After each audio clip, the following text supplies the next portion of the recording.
Alex's sharp command pierced the noisy kitchen as he ordered, "Alara, get me some tea now." Pausing with soapy hands, I replied, "Hold on, I'm doing the dishes." His impatient tone interrupted. "Stop that and bring me the tea quickly. Can't you follow simple orders?" Mrs. Whitmore, my mother-in-law, chimed in from the living room, requesting sweet coffee while devouring cake with a malicious glint in her eyes. Looking at the towering stack of dishes, I sighed. There are so many. Leave them for later. Just do what we say, useless wife. Alex's words were like a whip, each one stinging.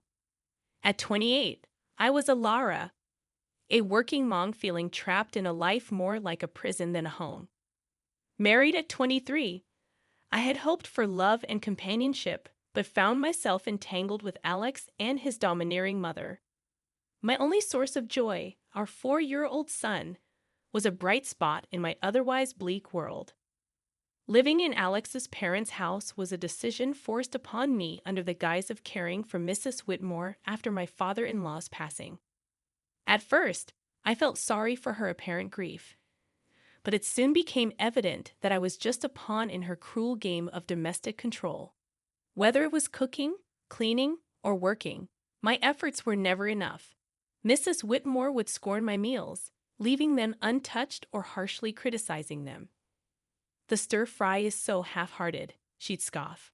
"Cook it properly from scratch." "I'm busy and can only make simple things," I'd reply, trying to keep my composure. "That's why I hate back talk from a daughter-in-law," she'd snap. "Cook from scratch. Why don't you cook then? You're a good cook, right?" I dared to retort once, instantly regretting it. "Why would I do housework when you're here?" Her response was cold and dismissive. "Are you out of your mind?" Their cruelty escalated from harsh words to a chilling silence. They began to completely ignore me, as if I were a ghost haunting my own home. My presence, once undervalued, now felt entirely invisible. 5 years passed in this suffocating atmosphere. Alex and I turned 35 and 33, respectively. Our son grew, but the oppressive air in the house remained unchanged. My 63-year-old mother-in-law seemed to feed off my unhappiness. One evening, as I dragged myself home from work, a heavy realization hit me. I felt utterly purposeless in their eyes, a shadow, unseen and unheard. The only voice acknowledging me was that of my son, and the thought of losing even that small recognition was unbearable. Upon returning home, I immediately started cooking, attempting to dispel the gloom. I prepared mapo tofu, fried chicken, and a bell pepper and pork stir-fry, hoping to inject some normalcy into our dinner.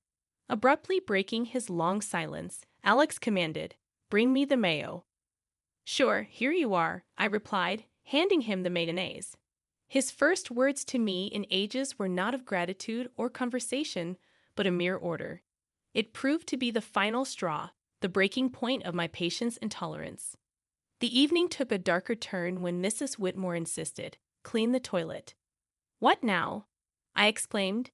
"Yes, now," she insisted, her voice filled with venom. Unable to contain my frustration, I snapped back, "Don't say such a thing while we're eating. It's nasty, just like your heart," she hissed. Our argument with Alex quickly escalated, and he demanded that I apologize to his mother. However, for the first time in years, I stood my ground and refused. The conflict reached its zenith, and in that moment, a decision solidified within me.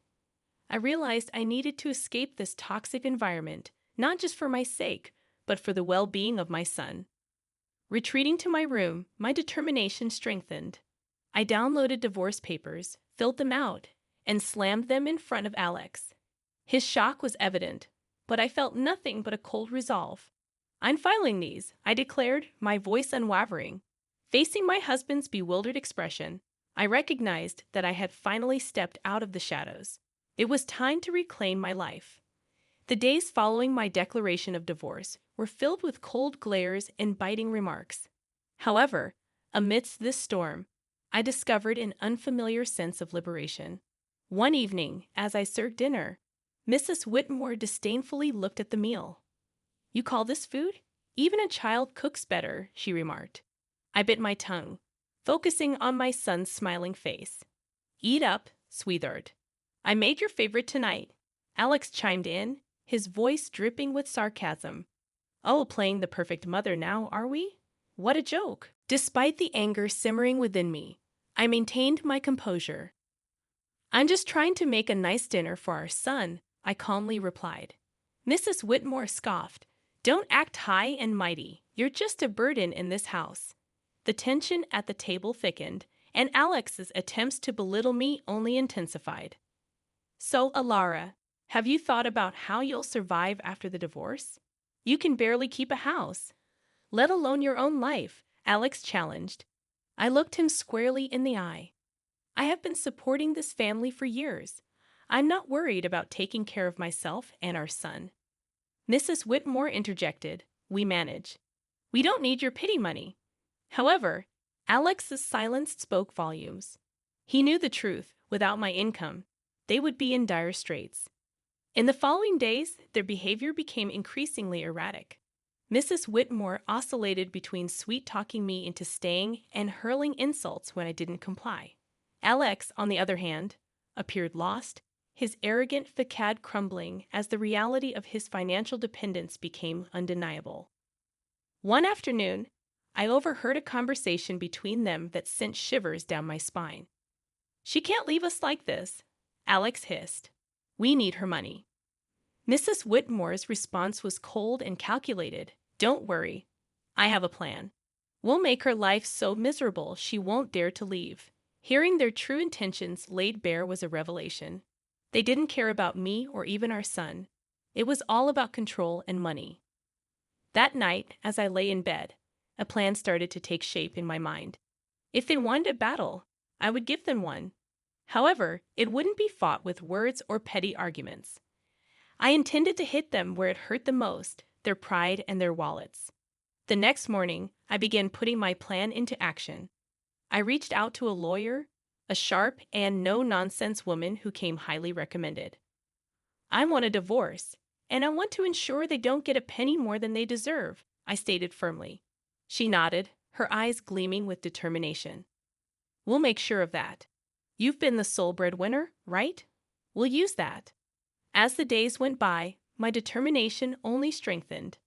I began documenting everything, the insults, the financial manipulation, even the smallest grievances. It was time to flip the script and make them face the consequences of their actions. Building my case, a newfound sense of empowerment filled me. For the first time in years, I felt like I was in control of my own destiny. The shadows of contempt were slowly lifting, and in their place, a new dawn was emerging. As the divorce proceedings kicked off, the atmosphere in the house became increasingly toxic. Yet with each passing day, my fear diminished, replaced by unwavering resolve. One evening, Mrs. Whitmore attempted a different approach. Alara, dear, why don't we forget all this nasty business? You know we're family. Her words oozed insincerity. I met her gaze without flinching. Family doesn't treat each other the way you've treated me, I responded. Alex, quietly observing, scoffed. Oh, playing the victim now? You're not as innocent as you pretend to be. Despite a surge of anger, I kept my voice calm. I'm not playing anything, Alex. I'm just no longer willing to be your scapegoat. The conversation shifted, as it often did, to finances. You think you can just take our son and leave? How will you support him? Alex challenged. I smiled, a small, confident curve of my lips. I've been supporting this family for years. I think I can manage. Mrs. Whitmore's expression twisted into a sneer. You're nothing without us. You'll come crawling back. But their words no longer held power over me. I grasped my self-worth and embraced the truth. The following day, I met with my lawyer once more.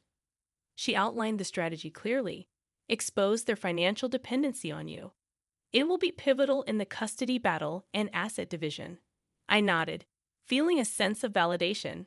The law was on my side, and I was prepared to fight back. At home, the tension reached its zenith. Mrs. Whitmore's attempts to undermine me grew more desperate. You think you're so smart, she spat one evening. but you're just a cold-hearted woman abandoning your family." Meeting her gaze directly, I replied, "No, I'm a woman who's finally standing up for herself." Alex interjected, his voice dripping with venom. "You'll regret this. You can't survive without me." However, his threats fell on deaf ears. I was done being intimidated. In the following days, my preparations for the court battle intensified. I gathered financial statements, recorded their abusive remarks, and collected evidence of their negligence. One afternoon, as I organized my documents, my son approached me. "Mom, are we going to be okay?" His voice was small and uncertain. I pulled him into a hug. "Yes, sweetheart, we're going to be just fine. We're leaving this place, and we're going to start a new, happy life, just you and me." His arms tightened around me, and in that moment, I knew I was making the right decision. In the following days, my preparations for the court battle intensified. I gathered financial statements, recorded their abusive remarks, and collected evidence of their negligence. One afternoon, as I organized my documents, my son approached me. "Mom, are we going to be okay?" His voice was small and uncertain. I pulled him into a hug. "Yes, sweetheart, we're going to be just fine. We're leaving this place, and we're going to start a new, happy life, just you and me." His arms tightened around me, and in that moment, I knew I was making the right decision. The day of the court hearing drew near, carrying with it a sense of imminent freedom. I was prepared to confront Alex and Mrs. Whitmore, determined to put an end to their control and emotional abuse. Ready to reclaim my life, I aimed to provide my son with the peace and happiness he deserved. Justice awaited, and I was resolute in ensuring it would be served. The day of the court hearing arrived, a moment I had both dreaded and anticipated. As I sat across from Alex and Mrs. Whitmore in the courtroom, a surreal feeling washed over me. This was the pivotal moment when everything would change. The proceedings commenced with a chilly formality. Alex's lawyer painted him as a devoted husband and father unjustly burdened by false accusations. Mrs. Whitmore played the role of the grieving mother-in-law mistreated by an ungrateful daughter-in-law. However, their performance was transparent, their lies fragile. When it was my turn to speak, I addressed the court clearly, my voice unwavering. "I have been the sole provider for this family for years. My husband's employment and his mother's manipulation have consistently strained our household." Alex interjected, feigning hurt in his voice. "Alara, how can you say these things? I've always supported you." Turning to him, I maintained an unyielding gaze. "Support entails more than just words, Alex. It's about actions, and your actions have shown nothing but selfishness and cruelty." The judge attentively listened as I presented my evidence, financial statements, recordings of their verbal abuse, and testimonies from neighbors who had witnessed their behavior.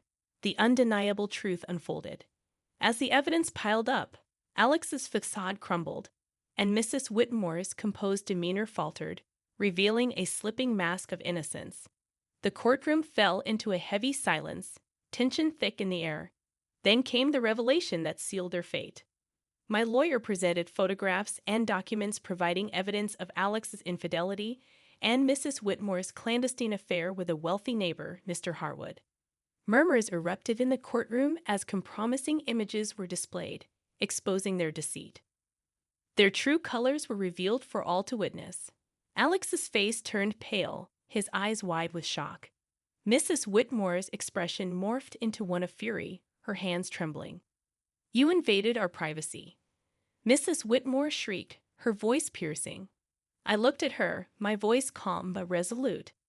"No, I exposed the truth, a truth that you both have concealed for too long." The judge called for order, but the damage was irreparable. Their credibility shattered, their lies laid bare in the harsh light of the courtroom. As the hearing concluded, the judge's decision was crystal clear. I was granted full custody of our son, and a fair distribution of assets was mandated. Alex and Mrs. Whitmore were left with little more than their shattered reputations. Stepping out of the courtroom, I felt a burden lift from my shoulders.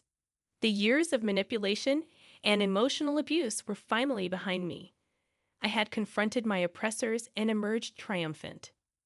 Yet the most gratifying moment arrived when my son rushed into my arms outside the courthouse, his face beaming with relief and happiness. "We did it, Mom!" he exclaimed, his voice resonating with joy. "Yes, we did," I replied, holding him close. "We're free now. This marks the beginning for us." As we walked away hand in hand, I recognized that this triumph wasn't just for me. It was a victory for every individual who had ever felt belittled, powerless, or undeserving. It stood for truth and justice. A new chapter unfolding, filled with hope and the promise of a brighter future. The aftermath of the court ruling was swift and chaotic. News of Alex and Mrs. Whitmore's deceit swiftly circulated, staining their reputations in our tight-knit community. They could no longer shield themselves behind a facade of respectability. In the days following the verdict, I dedicated my efforts to rebuilding my life with my son. Yet, I couldn't deny the satisfaction that came from knowing Alex and Mrs. Whitmore were facing the consequences of their actions. One evening, as I was preparing dinner, an unexpected visitor arrived. Mrs. Harwood, the wife of the wealthy neighbor involved in the affair. Her eyes were red with unshed tears. "Alara, I heard about everything. I can't believe what Sylvia, Mrs. Whitmore, did." Her voice broke, and I could see the pain etched on her face. I invited her in, offering a cup of tea. As we sat at the kitchen table, she poured out her heartache. Mrs. Whitmore's actions had caused more damage than she had ever anticipated. The next day, I encountered Alex in town. He was a mere shadow of his former self, his arrogance replaced by a defeated look. "Alara, please, can we talk?" he asked, his voice barely audible. I stopped, facing him. "What is there to talk about, Alex?" Fidgeting, he couldn't meet my eyes. "I am sorry for everything. I didn't realize how much I depended on you, on your strength." Though belated, his apology signaled a shift in power. He had lost everything: his dignity, his home, his family, and in that loss, he had finally acknowledged his own faults. However, it was Mrs. Whitmore who bore the brunt of the severe repercussions. Her involvement with Mr. Harwood not only tarnished her reputation, but also led to legal ramifications. Mrs. Harwood initiated divorce proceedings and pursued a lawsuit against her for alienation of affection. Through whispers and rumors from neighbors, I learned about Mrs. Whitmore's plight, a narrative depicting a woman undone by her own choices. She had become an outcast, rejected by those she had once considered friends. One afternoon, I spotted her at the grocery store, her eyes lowered as she hurried through the aisles. Our paths intersected, and for a moment, our eyes locked. The unmistakable look of resentment and defeat lingered in her gaze. "You did this to me," she hissed under her breath as she passed by. Observing her departure, I felt a blend of pity and vindication. "No, Sylvia, you did this to yourself," I whispered to myself. The wheels of justice had turned, and the repercussions of their actions were now inescapable. Alex and Mrs. Whitmore grappled with the life they had constructed through years of deceit and manipulation. Witnessing their struggle with the aftermath, I realized that the most potent revenge was living well, liberated from their toxic influence. Redirecting my attention to my son and our fresh start, I acknowledged that this wasn't merely a tale of revenge. It was a narrative of liberation, of breaking free from the chains of abuse and control. Looking ahead, I recognized that the best was yet to come.